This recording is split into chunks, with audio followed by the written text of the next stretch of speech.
Filipenses capítulo 2. Eu vou ler aqui 2 versículos como tema. Versículo 8 e versículo 9, para falar de Cristo. Os irmãos encontraram? Amém. Como é que está na tua Bíblia aí? Quem está com Ferreira de Almeida? Eu trouxe Ferreira de Almeida hoje. Assim, ele, achado na forma de homem, humilhou-se a si mesmo, sendo obediente até a morte de cruz. Pelo que também Deus o exaltou soberanamente e lhe deu um nome que é sobre todo o nome. Eu quero falar aqui rapidinho com vocês, não fecha a Bíblia. Da humilhação de Jesus até a sua exaltação. Obviamente, para falar tudo isso tinha que ser muito tempo, mas eu preciso falar isso em um tempo reduzido. Eu quero usar aqui biblicamente alguns dias. Primeiro dia, domingo antes da Páscoa. Quem é que sabe que domingo é esse? Bíblico. É o domingo de Ramos. Amém? Eu sou acordado todo domingo de Ramos. Eu sei domingo de Ramos, que é um domingo antes da Páscoa, porque a igreja católica faz aquela passeata na rua. Sim ou não? Sim. Onde o padre passa cantando na frente: Hosana e, Hosana a. Hosana e, Hosana a. E eu pensava que Hosana era uma mulher. Não parece? Mas Hosana é um modo de glorificar a Deus. Hosana é Deus, glória a Deus nas alturas. É um modo de dar glória a Deus. E o que aconteceu no domingo? Abra a tua Bíblia rápido aí, Mateus capítulo 21. Só para você entender. Olha para o tema. A entrada triunfal de Jesus aonde? Em Jerusalém. Versículo 5 em diante nós vamos ler. Diziam a filha de Sião: eis que o teu rei aí te vem, humilde e assentado sobre uma jumenta, e sobre um jumentinho, filho de animal de carga. E indo os discípulos e fazendo como Jesus lhe ordenara, trouxeram a jumenta e o jumentinho, e sobre eles puseram as suas vestes, e fizeram-nos assentar em cima. E muitíssima gente muitíssima gente estendia suas vestes pelo caminho, e outros cortavam ramos de árvores e os espalhavam pelo caminho. E a multidão, tanto as que iam adiante como as que seguiam, clamavam dizendo: Hosana ao filho de Davi, bendito que vem em nome do Senhor, Hosana. E entrando ele em Jerusalém, toda a cidade se alvoroçou, dizendo: quem é este? E a multidão dizia: esse é Jesus, o profeta de Nazaré da Galileia. Não feche a sua Bíblia, fique com ela aberta. Meus queridos irmãos, Jesus ele avisou lá em Mateus capítulo 16 que ele ia para Jerusalém e ele iria sofrer. Sim ou não? Sim. Aqui é a entrada de Jesus em Jerusalém, e ele entra na conformidade da palavra, porque o profeta Zacarias lá atrás profetizou que o rei de Israel entraria humilde, assentado num jumentinho, filho de uma jumenta. E Jesus fez igual está na palavra. Jesus entrando em Jerusalém no domingo, a última semana de Jesus na terra, humanamente dizendo, ele entra, e quando ele entra, a multidão vem com ele. Quem tem ramo, corta ramo. Quem tem roupa, joga roupa. Quem tem tapete, estende o tapete. E quem dá glória, porque está chegando o rei da... Todo o povo de Jerusalém, irmãos, a Bíblia diz que foi um alvoroço. O domingo em Jerusalém não foi um domingo comum, foi um domingo de carreata. O rei não veio num cavalo branco como todo mundo queria, entre aspas. o rei entra humildezinho, sentado num jumentinho, e todo mundo tem que vir com ele. Cada passo, cada trote que aquele jumento dava, tinha um ramo no chão, como se fosse um tapete estendido, para que o rei de Jerusalém passasse e entrasse naquele lugar. E quem crê, diga amém. Amém. Foi lindo aquele dia. Por que foi lindo? Porque a Bíblia diz que teve hosana, teve glória a Deus nas alturas. Aleluia. Foi lindo porque todo mundo glorificou a entrada de Jesus em Jerusalém. Eu volto aqui e vou dizer algumas coisas. Você já entendeu a entrada no domingo, amém? Amém. O tema é da humilhação de Jesus até a exaltação. Para falar disso, eu preciso falar de uma coisa antes. Ninguém será exaltado sem primeiro ser humilhado. Ninguém vai ser exaltado sem entender o que é humilhação. Pastor, mas eu não quero, não aceito, eu não recebo. Então não tem exaltação. Se tu nunca sofreu e não quer sofrer, nunca vai ter exaltação. Tu nunca vai saber o que é estar por baixo. E também nunca vai saber o que é estar por cima. Ali, naquele momento, quando Jesus entra, ali tem alegria. Diga comigo, alegria. Alegria. Ali tem exaltação. Havia glória. Houve um alvoroço em Jerusalém com a entrada de Jesus. Porém foi algo evasivo, sem consistência de verdade no coração daqueles homens. Porque eles eram como sepulcros caiados e hipócritas. Jesus deixa registrado isso depois e antes. Aquela glória, aquela exaltação, aquele tapete estendido, não era de verdade. Era tudo mentira. E essa primeira situação, eu aprendo que na caminhada da exaltação, Jesus passou, escute isso, pela calçada da falsidade humana.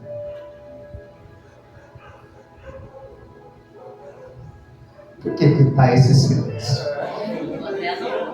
Você vai aprender, né? Irmãos, passar pela calçada da falsidade humana. O que nós aprendemos? Ninguém chegará no final da história sem ser testado, até mesmo pelos sentimentos dos falsos. Meu Deus. Pastor, do que você está falando? Eu estou falando de Jesus, irmãos. Quer exaltação? Passa por um período de humilhação. Não é passado porque quer. É passado porque quem quer chegar lá no destino, acaba passando. E o nosso rei Jesus passou pela calçada da falsidade humana. Pastor, do que você está falando? Toma cuidado, escuta aqui. Palavras de elogios. Ó, palavras de elogio. Tapinha nas costas. Amigão, tô contigo. É nós. Precisou, me chamou. É nós dois. Tô contigo até o fim da história. Irmãos, uma pessoa já disse para mim, o teu sonho, para mim, diante de Deus, aqui no pé desse altar, o teu sonho, meu pastor, também é o meu sonho. O teu projeto é o meu projeto. Eu estou contigo. E eu não sei aonde ele está.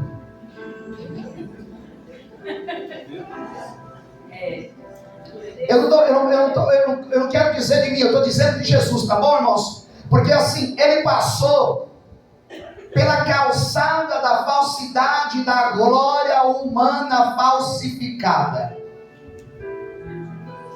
Sepulcros caiados, pessoas evasivas e vazias, hipócritas, glorificando a Deus, dizendo como se fosse: o rei está chegando, o rei está vindo. E sabe, nós já estamos o esperando.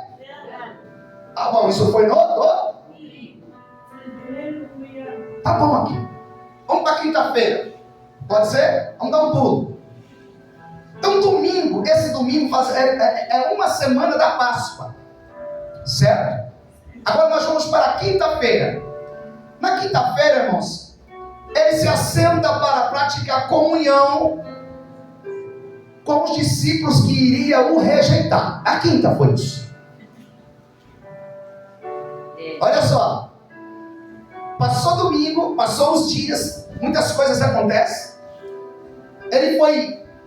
No domingo, na quinta-feira, ele faz aquela ceia junto com seus discípulos. Quinta-feira, Jesus comemora a Páscoa, as Santas Ceias com seus discípulos, onde está escrito, pastor, Mateus 26, a partir do versículo 17 até o 30.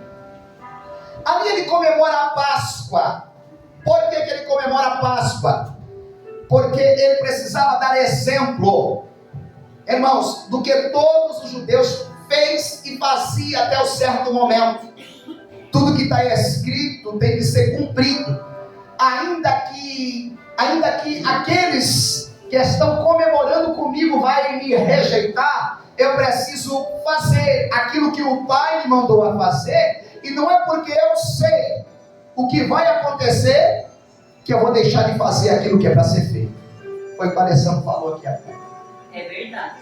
Então a Páscoa era comemorada com o Cordeiro Pascual, ou Pascal. Lembra lá em Êxodo capítulo 12? Como era comemorada a Páscoa? Eu já falei aqui outras vezes o que significa a Páscoa. Pá? Quem lembra? Pá? Então a Páscoa era comemorada por um cordeiro assado. Se é delicioso, eu não sei. Quem já comeu cordeiro aqui? Alguns já. Eu devo ter comido, mas eu não lembro se é bom. Mas deve ser bom. Então eles comeram o cordeiro pascal. Por quê? Porque ele pede ali na quinta-feira para que pessoas vão até atrás. 2 discípulos vão atrás de um homem e pergunta para esse homem: aonde vai ser preparado as coisas para os meus discípulos? Esse homem já tem um cenário preparado, tem um lugar preparado, tem uma mesa preparada, tudo bonitinho. E o que era servido nessa Páscoa? Cordeiro, pão asmo, pão sem fermento, que é o pão asmo, e ervas amargas. O interessante é que o cordeiro, lá de Êxodo capítulo 12, tinha que ser um cordeiro puro, imaculado. E o cordeiro era para ser comido com a sua família. Mas se a família for pequena, chama a igreja. Está entendendo aí? Se o prato que você fizer no domingo, ele estender até o domingo à noite, vem aqui. Amém. Pode trazer lá o pode trazer como é que chama o negocinho que lá o marmita. A marmitinha. Se for tapoeira, ela devolve. A bênção é grande. Mas o que era interessante? Você vê que primeiramente ele já está frisando a família. A proteção que eu estou provendo é para você e para a sua casa. Porque esse cordeiro lá, ele significa proteger. Quem tem comida do cordeiro assado e o sangue nas portas, o demônio não? Eu creio. Ervas. Ou pães, os pães asmos primeiro.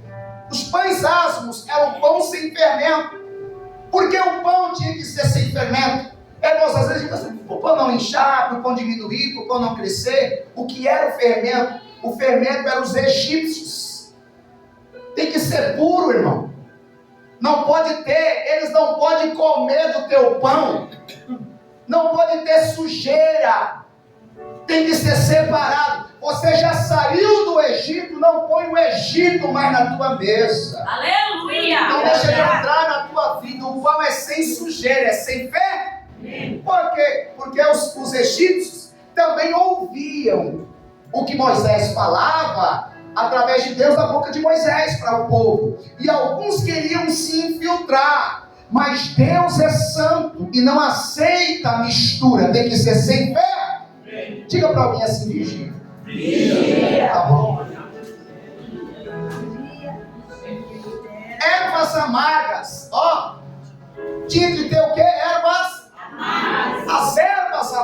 facas, irmãos, era para lembrar do tempo que eles foram escravos no Egito. Presta atenção um pouquinho aqui nesse pastorzinho. De vez em quando é bom você olhar para trás, para você saber de onde Jesus te tirou. Porque às vezes você pisa no santo, anda no santo, come do limpo, canta do que é bom, mas de vez em quando uma pisadinha no sujo. Deus já te tirou de lá. Vamos comer umas ervas amargas, para você lembrar de onde Jesus te tirou. Mas ali naquela mesa, Jesus prepara a Páscoa, amém? A Bíblia diz em Mateus, no seu capítulo 27, versículo 26. Deixa eu ver se é. Melhor, 26. Que ali na Santa Ceia, o último ato, um dos últimos atos, Jesus pega o pão, sim ou não? Sim. Ele dá graça. E diz: esse é o meu corpo que é partido por fazer isso em memória. Sim. Jesus estava estabelecendo algo novo. Quantas vezes ele diz que ele é o pão vivo que desceu do céu e que dá vida ao mundo? E ele diz isso em outros textos, porque as pessoas pensavam que quem mandou o pão foi Moisés. Mas Jesus, ele deixa claro: não foi Moisés, foi meu Pai que estás. E aí ele olha para todo mundo e estou dizendo para vocês: aqui está o pão que desceu do céu e que pode dar vida ao.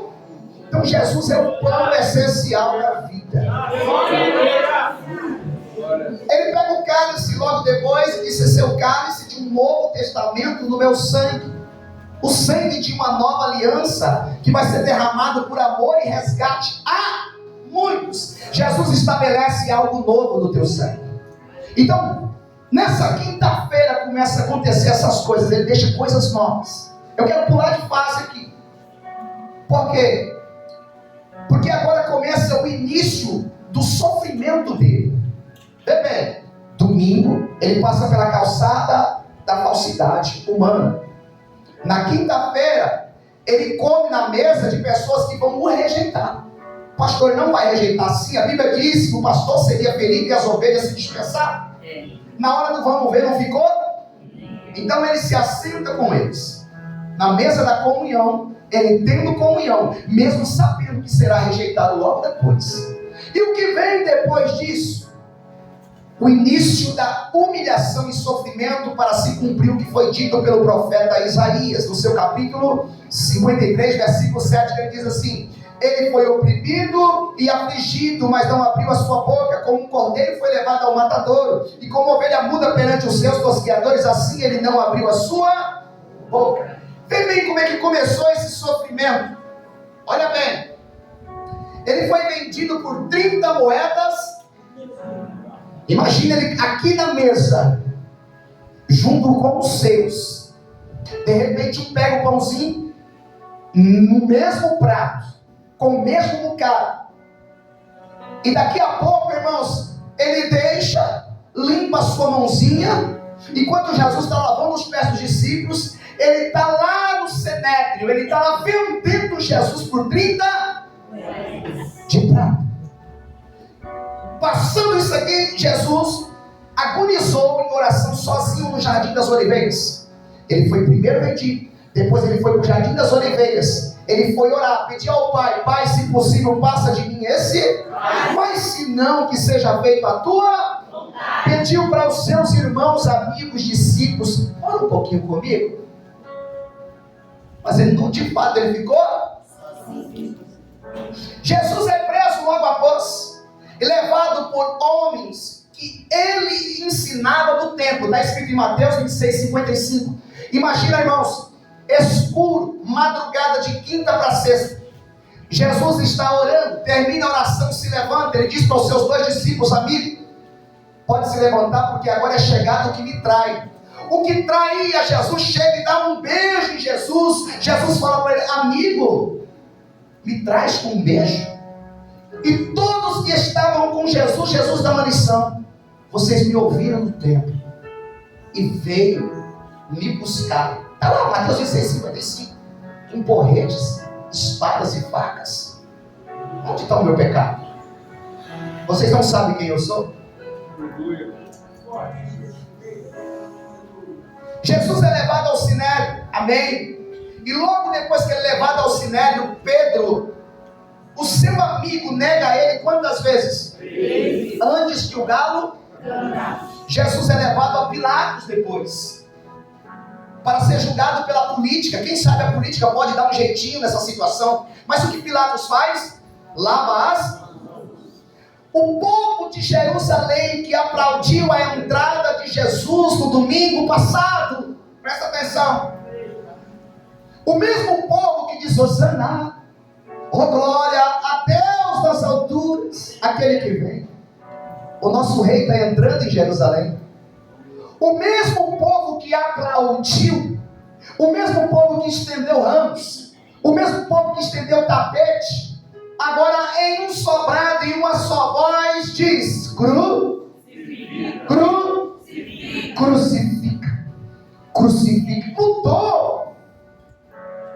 Mudou o que estava falando? Mudou o que eles estavam adorando? Ou era isso que estava no coração e só estava esperando o tempo para colocar para fora?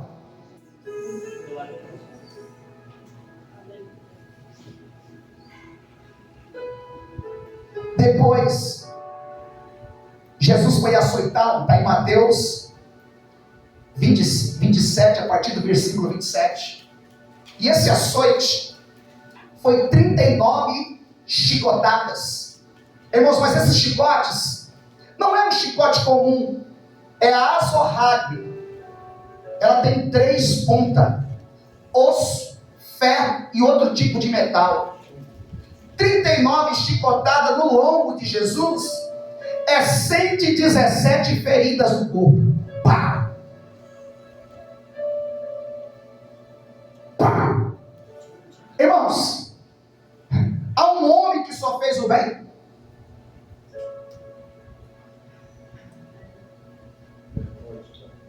Há um homem que estava sendo levado como uma ovelha muda para um cativeiro.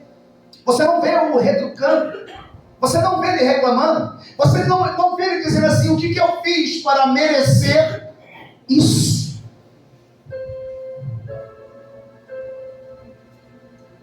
Depois, tiraram a sua roupa e colocaram sobre ele uma capa vermelha e cravaram em sua cabeça uma coroa de espinhos.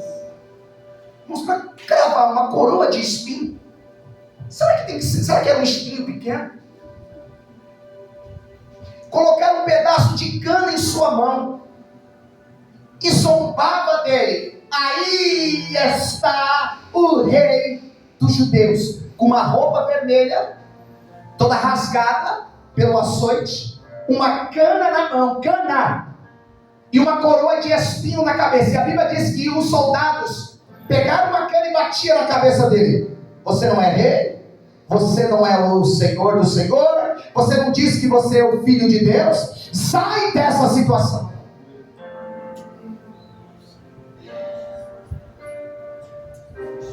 Depois desse sofrimento, depois de apanhar, ser humilhado ali naquele lugar, deram uma cruz para ele carregar. O caminho do Gólgota, ele tem aproximadamente 500 a 600 metros. Irmãos, é 6 quarteirão. Depois de ser espancado, surrado, humilhado, carregar uma cruz pesada por 6 quarteirão, ele não ia conseguir. Mas aqui também tem uma palavra. Deus preparou para ele quem? Um Simão. Irmãos, ninguém consegue levar a cruz sozinho. Às vezes a gente pensa que consegue levar na força. Às vezes a gente pensa que o amanhã eu vou ser. Você não vai ser melhor e nem vai conseguir na força do teu braço. Você vai ter que se render ao Espírito Santo para lhe ajudar a carregar a cruz que é sua.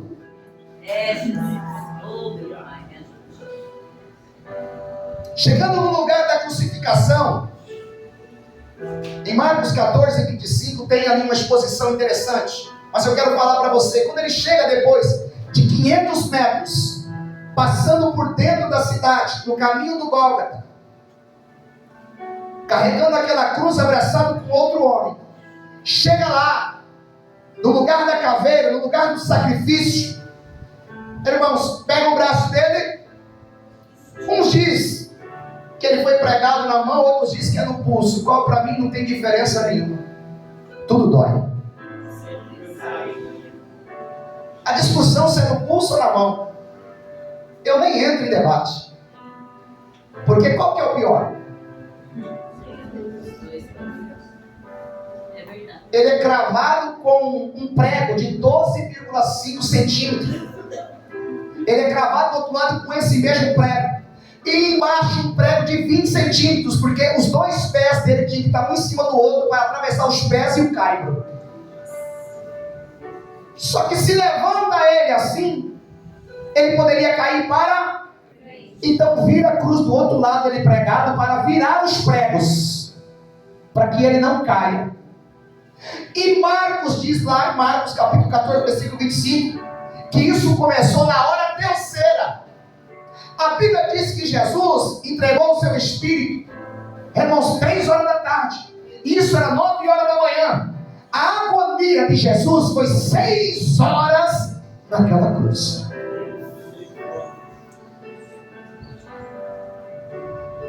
Naquela cruz, irmãos, eu não sei se ele conseguia olhar, mas ele percebia, porque as mulheres choravam. E ele dizia: chore pelos seus filhos. Naquela cruz, o povo que vinha, irmãos, por ver naquela situação, soltava uma pedra, cuspia em seus pés, dizia: tu disse que era o rei, tu disse que era o filho de Deus. Para mim crer, desce daí agora. Senão tudo que esses homens estão dizendo é verdade. Você não vê Jesus retrucando. Você não vê Jesus dizendo assim: não, continua acreditando. Tem humilhação melhor do que você fazer o bem e receber o mal. Tem humilhação maior do que você saber que tudo que você fez não tem pecado, não tem peso de maldade, e você receber tudo que é contra aquilo que você está fazendo. Irmãos, aqui começa de fato a humilhação de Jesus. E para piorar, ele foi colocado ao lado de 2 malfeitores, porque isso era horrível na Palestina naquela época. Você ser julgado com 2 bandidos do seu lado. E eu nem quero falar que estava na direita ou estava na esquerda, eu estou falando da humilhação dele. Grande vergonha, toda a cidade vendo Jesus naquela cruz zombava, dizendo: desce daí. Quando chega em Mateus 27:50, a Bíblia diz que Jesus clama em alta voz e diz: Pai, nas tuas mãos eu entrego o meu filho. Pronto, acabou alguma coisa aqui. Isso aqui é quinta-feira para sexta-feira. Ele entregou: Pai, eu entrego a ti o meu filho. Imagina o silêncio que ficou, porque todos viram o brado que Jesus deu. Essas foram as últimas palavras de Jesus vivo, humanamente, naquela cruz.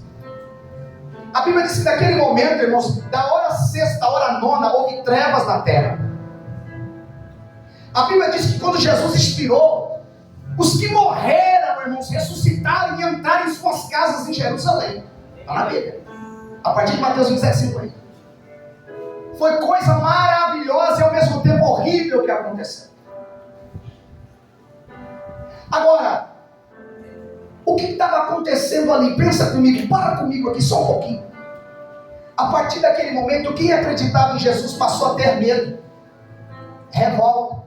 Alguns regridem na fé, outros se escondem em caverna e em cenáculos.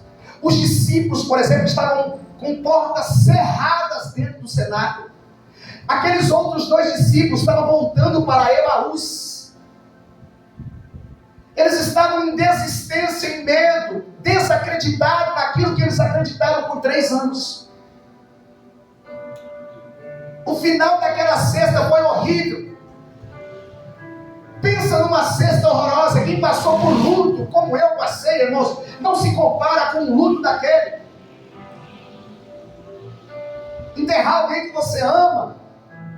Você vê alguém que você está esperando, é ele. E a esperança deles não era só um Jesus Salvador que ia implantar o reino dos céus. Era um Jesus que ia implantar ali o reino já em Israel, que ia os libertar da coroa de Roma. Tipo assim, a minha esperança acabou. Quer saber, vamos desistir? Essa era a visão do ser humano que pensava e que adorava Jesus. Agora, e o outro lado? E Jesus, depois de expirar, fica comigo aqui. O demônio e seus assécuas e todos os espíritos da maldade estavam aonde? Em festa, pensando assim: o projeto que a gente arquitetou aqui no inferno deu tudo. Irmãos, imagina a festa que estava lá no inferno. Satanás, os demônios e todos os capetas lá que eu não sei os nomes, eles estavam em festa porque parece que o projeto deu certo. O povo desanimou. Quem acreditava não está acreditando mais. Nós conseguimos calar ele. Nós conseguimos envergonhar a ele. Nós conseguimos fazer esse que estava fazendo milagres em nome dele ser dizimado dessa terra. O inferno em festa. Mas de repente, irmãos, lá no inferno mesmo,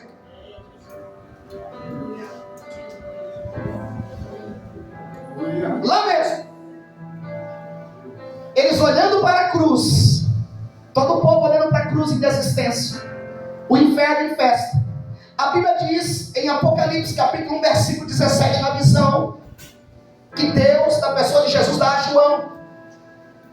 E João dizendo, quando ouvi, caí a seus pés como morto, e ele pôs sobre mim a sua destra, mão direita, dizendo-me: não temas, eu sou o primeiro e o último, e o que vivo e fui morto, mas eis, aqui estou vivo para todos sempre, amém? E tenho a chave da morte e do inferno. O inferno estava em festa. E Jesus, imagina, irmãos, aquela coisa tenebrosa, porque quem já viu manifestação, quem já viu possessão, ele se arrepia da cabeça aos pés. Ele vê que o ambiente é temeroso, é esquisito, é um ambiente de medo. Aí de repente um homem de branco pisa lá no inferno e vai caminhando até o chefe daquele negócio e pega a chave do inferno, está aqui, e pega a chave da morte e diz: agora eu mando também. Eu mando na morte, eu mando aqui também. Eu mando lá, eu mando aqui, eu mando em todo lugar.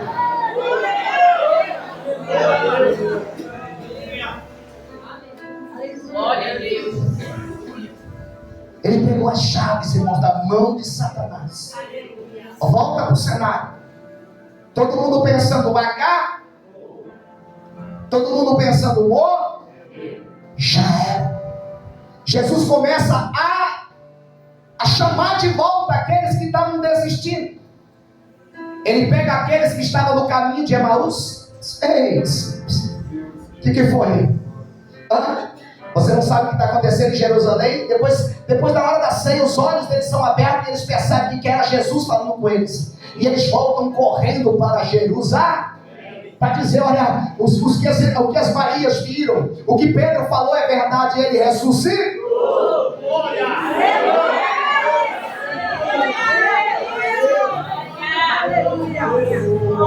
Todo mundo pensando que nada. Alguns ainda, será? Tem boatos que ele está vivo. A Bíblia diz em Mateus 28, do 1 ao 6. Quer ler? Vamos ler? Vamos lá. Dá tempo. E no fim do sábado, domingo de manhã, descontava o primeiro dia da semana, Maria Madalena e as outras Maria foram ver o sepulcro. E eis que houvera um grande terremoto, porque um anjo do Senhor, descendo do céu, chegou removendo a pedra e sentou sobre ela, e o seu aspecto era como um relâmpago, e as suas vestes brancas como a neve, e os guardas, com medo dele, ficaram muito assombrados e como mortos. Mas o anjo respondendo disse-lhe às mulheres: não tenhais medo, pois eu sei que buscai a Jesus, que foi crucificado. Ele não está aqui, porque já ressuscitou, como tinha dito. Vinde e vede o lugar onde o Senhor jazia. Ele não mais está aqui, ele já ressuscitou.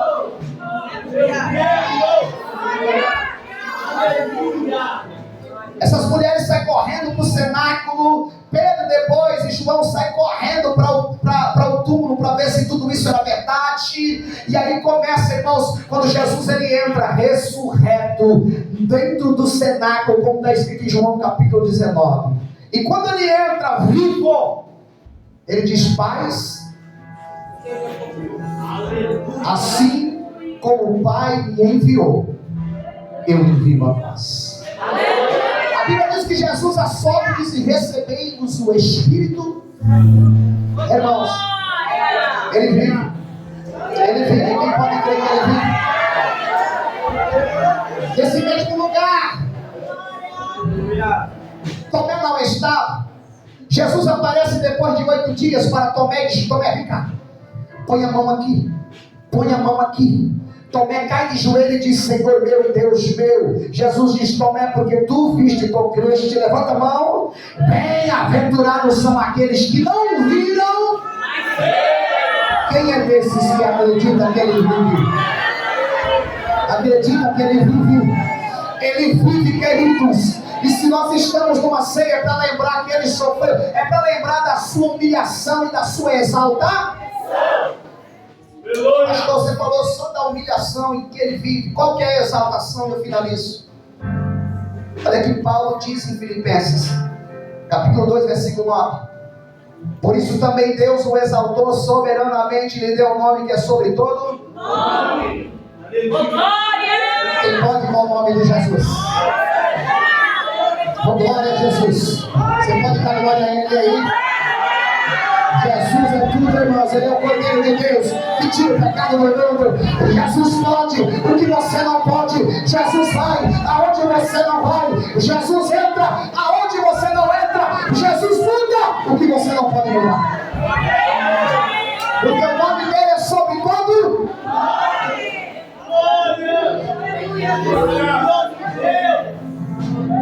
Paulo continua dizendo: para que ao nome de Jesus se dobre todos os joelhos, do que estão no céu, na terra, irmãos, não se pasme, e debaixo da terra.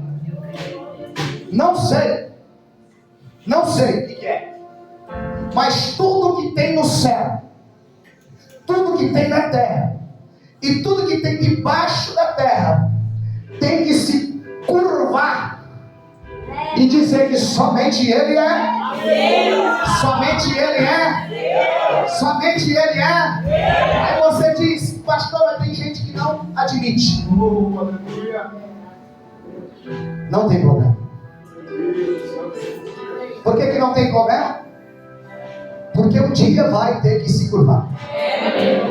Pastor, e qual que é a nossa diferença? Que nós já se curvamos e já reconhecemos já. Mas um dia os joelhos vão ter que se dobrar e dizer diante dele: tu és o Senhor, tu és o Senhor, tu és o Cristo, tu és o Pai, tu és o Cristo, tu és o Filho de Deus. Toda língua terá que confessar que Jesus é o Cristo, o Senhor, para a glória de Deus Pai.